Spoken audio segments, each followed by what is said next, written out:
आज सेट दूसरा है। सेट पहला हम लोग कल कर लिए हैं। सेट दूसरा में बहुत सारे प्रश्न है और इसका एक्सप्लेन किया गया है। आप रोज हमारे साथ बने रहें। हमारे चैनल पर रोज ऐसा ही वीडियो आएगा जो बिहार पुलिस के लिए रहेगा। इसमें पहला प्रश्न है, मेसोपोटामिया की सभ्यता में सिंधु घाटी सभ्यता को क्या कहते थे? यानी मेसोपोटामिया की सभ्यता में सिंधु घाटी सभ्यता को क्या कहता था? मेलुहा कहता था, मेलुहा। अब इस सिंधु घाटी सभ्यता का विस्तार, सिंधु घाटी की सबसे पश्चिमी बिंदु को क्या कहते थे? सूत का कंडोर। सबसे पश्चिमी बिंदु में क्या था? सूत का कंडोर। पूर्वी में क्या था? आलमगीरपुर, आलमगीरपुर। और उत्तर में क्या था? मांदा। और दक्षिण में दायमाबाद। पश्चिम में सूत का कंडोर, पूरब में आलमगीरपुर, उत्तर में मांदा और दक्षिण में दायमाबाद। हड़प्पा का उत्खनन 1921 में किया गया। हड़प्पा का उत्खनन कब किया गया? 1921 में किया गया। सबसे पहले खोजा गया स्थल है, यानी हड़प्पा जो है सबसे पहले खोजा गया स्थल है।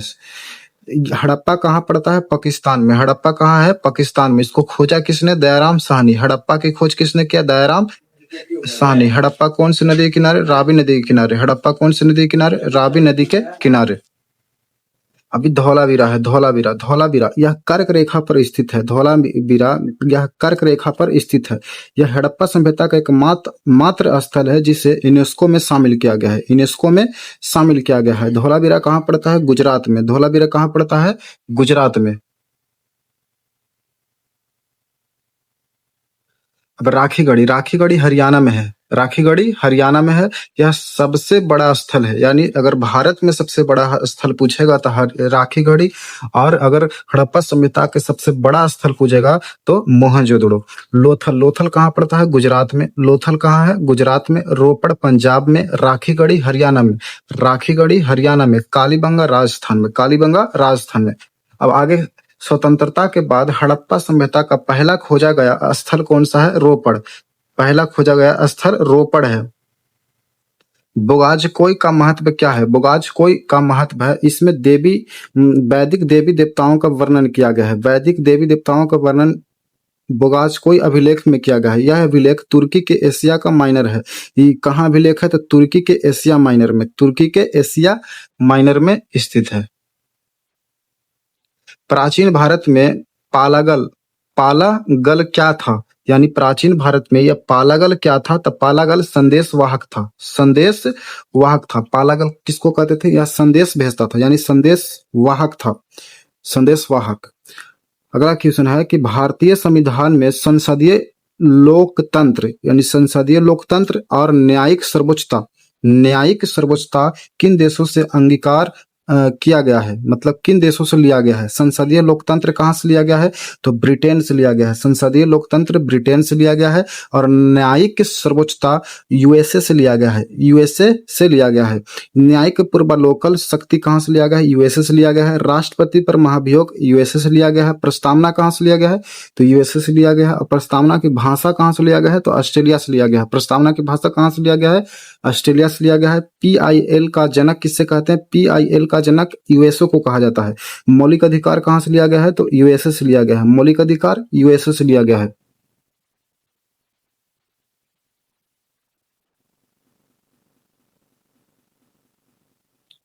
आजादी के बाद भाषा के आधार पर भारत के राज्यों का पुनर्गठन किस वर्ष किया गया? यानी जब भारत के आजादी के बाद भाषा के आधार पर भारत के राज्यों का पुनर्गठन किस वर्ष किया गया? तो 1956 में। 1956 में एक आयोग आया जिसमें फजल अली आयोग। इसी फजल अली आयोग में पहला, यानी भाषा के आधार पर पहला राज्य बना जिसको कहते हैं आंध्र प्रदेश। पहला राज्य आंध्र प्रदेश। भारतीय संविधान का आर्टिकल 110 में क्या है? भारतीय संविधान का आर्टिकल 110 में क्या है? तो आर्टिकल 110 में धन विधेयक है। आर्टिकल 110 में धन विधेयक है। आर्टिकल 40 में पंचायती राज है। 40 में क्या है? पंचायती राज। आर्टिकल 40 में पंचायती राज। 44 में दोनों 4 और 4 समान है, यानी समान नागरिक संहिता। आर्टिकल 44 में समान नागरिक संहिता। आर्टिकल 51 में अंतर्राष्ट्रीय शांति और सुरक्षा को बढ़ावा देना। अंतर्राष्ट्रीय शांति और सुरक्षा को बढ़ावा देना। आर्टिकल 50 में न्यायपालिका को कार्यपालिका से अलग करना।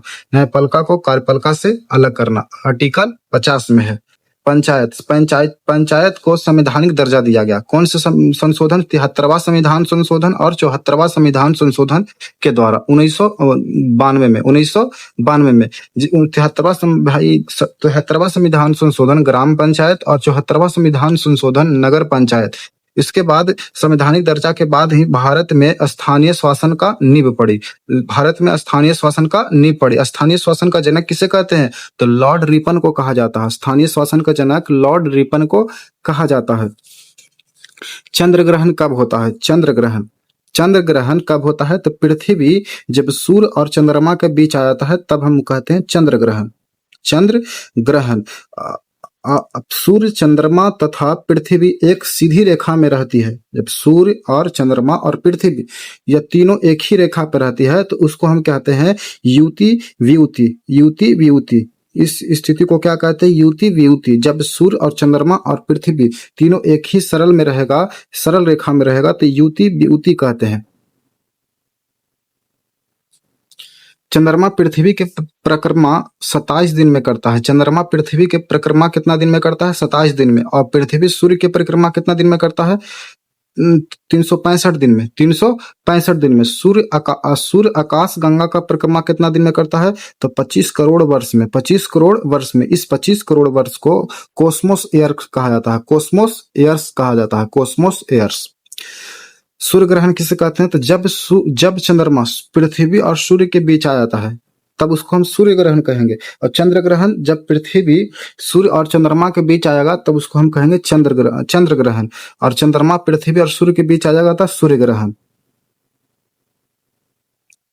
भारत किस देश के साथ सबसे लंबी अंतर्राष्ट्रीय सीमा बनाती है? जो भारत है सबसे ज्यादा अंतर्राष्ट्रीय सीमा किससे लगाती है? तो बांग्लादेश से। बांग्लादेश की सीमा 4096 किलोमीटर है। 4096 किलोमीटर। नेपाल से कितना लगाती है? 1751 किलोमीटर। 1751। पाकिस्तान से 3323 किलोमीटर। 3323 किलोमीटर। चीन के साथ 3488 किलोमीटर। 3488 किलोमीटर। त्रिपुरा एक ऐसी राज्य है कि बांग्लादेश से तीनों ओर से घिरा हुआ है। त्रिपुरा जो है बांग्लादेश के तीनों ओर से घिरा हुआ है त्रिपुरा।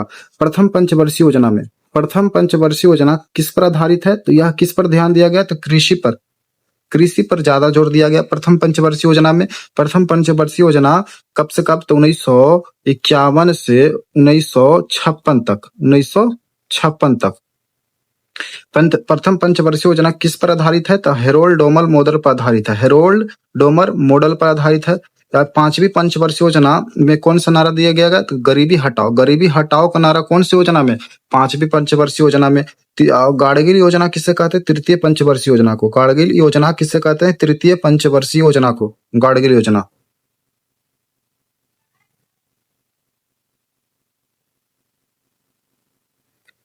योजना आयोग को नीति आयोग कब बनाया गया? तो 1 जनवरी 2015 को। योजना आयोग का स्थापना कब किया गया? 1950 में। योजना आयोग का स्थापना 1950 में।